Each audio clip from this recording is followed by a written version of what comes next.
RIO, Real Ideas Organisation, is a creative change organisation supporting people to have good ideas that solve real problems. We started in Cornwall in 2007 and therefore are very well networked, so public, private, cultural, young people, social enterprise. And it's that sort of mix of diverse connections that enables us to come up with some really interesting local solutions.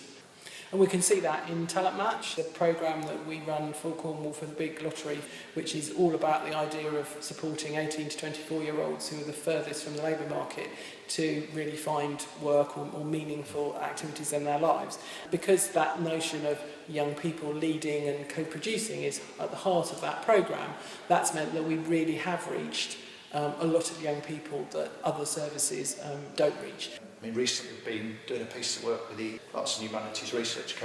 Council in Bristol around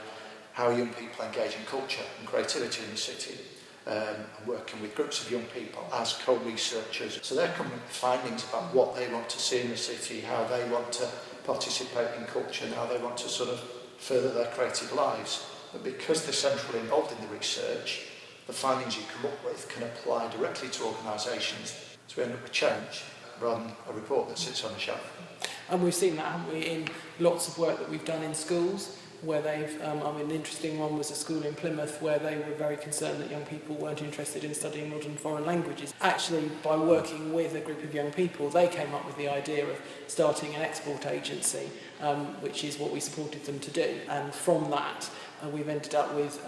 11% increase in the number of young people taking modern foreign languages, profits going up for all the businesses they supported, all the individual young people showing marked improvement in terms of attendance, attainment and behaviour, much more than sort of control groups who weren't involved. So that notion of real systems change is something which we've certainly done, say, in schools. We've also seen it in work we've been doing at Derriford Hospital around young cancer patients, work we've done for the DWP in Somerset, looking at hardest to reach and the impact of the Hinckley development, work we're doing at the minute with Cornwall Libraries, beginning to think about what's the impact a library service really wants to make. So I think that place-based change driven by local people is something which we can see absolutely in all the work that we've done.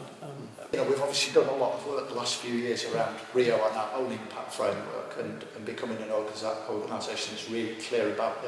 the difference we want to make in the world and how we want to make that.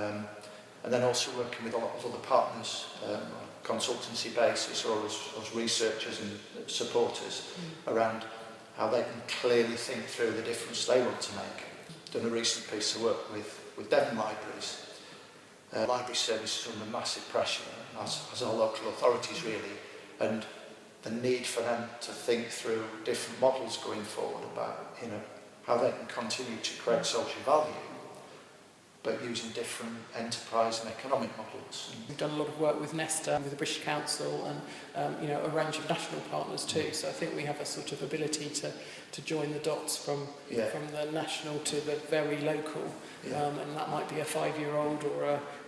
65-year-old locally, as well as government departments and work out how to try and connect that stuff. We've learned over the years that you really only get sort of sustainable, significant change if you join those dots up, or where you've got an ability to grasp and understand national policy and work with national partners, whether it's Arts Council or Department for Work and Pensions, right the way down to the person in the street who's experiencing that particular piece of public service or system, and then all the bits in between, because that's when you get systemic change. And it's interesting in the context of devolution in Cornwall that actually that's the sort of massive opportunity, isn't it, is to bring all those diverse players together in different ways in order to come up with some new solutions which actually could really make a difference and mean that we're not still struggling to sort of apply a solution that maybe worked in the centre of Birmingham that's never going to work in St Just. We can see that in lots of work, can't we, that the work that we've done has resulted in real measurable improvement in terms of maybe young people's performance, certainly the jobs that they've attained, jobs created, all sorts of different measures, but they are tangible, and that real bit is utterly critical. That's the sort of exciting thing, isn't it? If we can make it real, then that really improves people's lives.